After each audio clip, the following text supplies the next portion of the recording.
Қиын болады, қиын.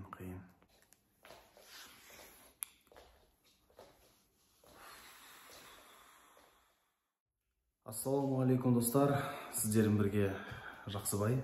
Сағат деген таңғы 4 уже, ұйқы жоқ. В общем, достар, мен ұзақ ойландым.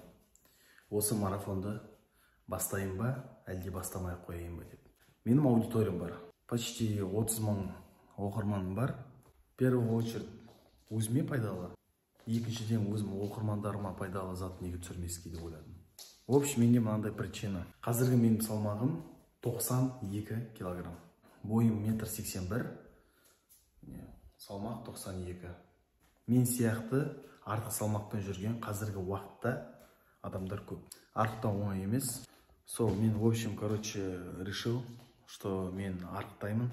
Арықтағанда мен күн сайын влог түсіретін боламын. Бір күнде жібермей, күн сайын влог түсірем. 80 килограммға дейін түспегенше. Салмағым 80 килограмм болмағанша, мен сендерге күн сайын влог түсіретін боламын. Осы влогта біз деген бірге арықтайтын боламыз. Сендерден совет сұрайтын боламын, совет күтетін боламын. Сендерден маған керегі қолдау, лайк, комментарий.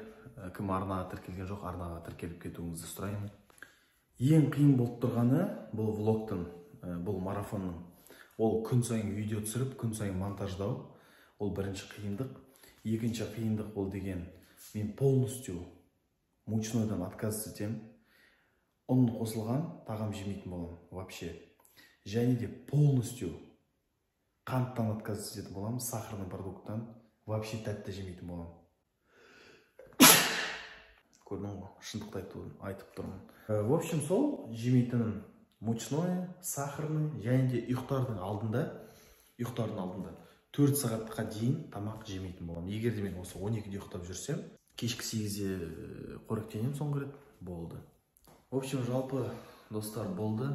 Енді мына түрде мені шаршайтын боласыңдар, өйткені бұл түр, бұл адам сендерге күн сайын влог түсіретін болады.